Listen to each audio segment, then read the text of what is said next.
Alright, today class we're going to do a quick review of what we went over in our lesson. Before we begin this review, any questions? Joanne, yes? Mr. Jones, what's an apogee?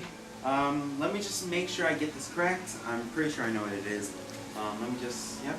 Check. Oh yeah, in apogee, I brought two models here, okay? This is the moon. This is supposed to be a moon, and this is supposed to be our Earth, okay? An apogee is when the moon is farthest away from the sun, or from the Earth. So it's farthest away from the Earth in its spin around our Earth. That's when it's the farthest away. Another thing, a perigee, is when the moon is closest to the Earth in its circle around our Earth. I have another thing. I'm going to do another model. We have the sun here. A lot of you had trouble with seasonal changes. Some of you just had, it didn't make sense at the fact that winter happened when we were closest to the sun, but it didn't happen when we're farthest away from the sun in our elliptical plane around the sun.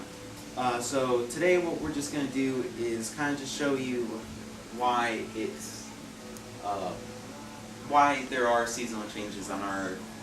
Seasonal changes happen because of the tilt of our Earth.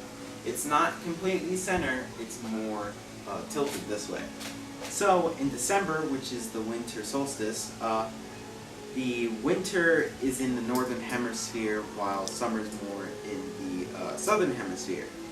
So what we have is sun shines on the southern hemisphere more than it does on the winter on the northern hemisphere. So what we have is more, it tilts this way.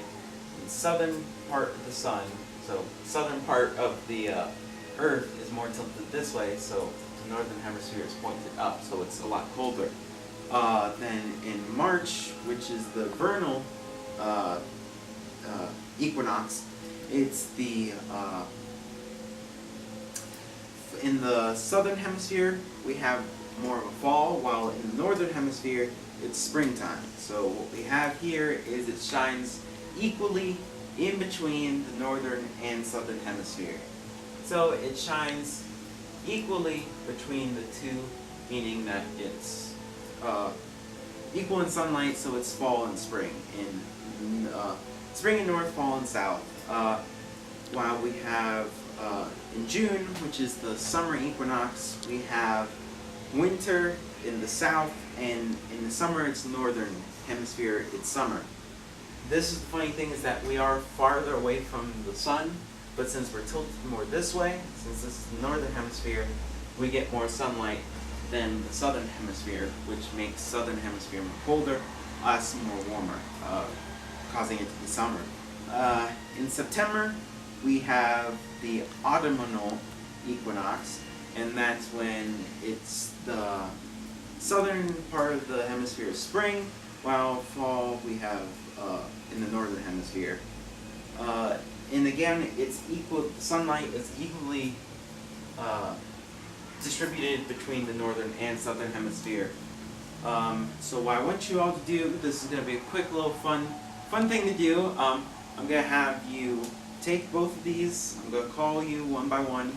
I'm going to ask you certain questions. I'm going to just be like, oh, what's an apogee? And you have to come up with the Earth and show me and tell me what an apogee is with the two models. Now, let's start with anyone.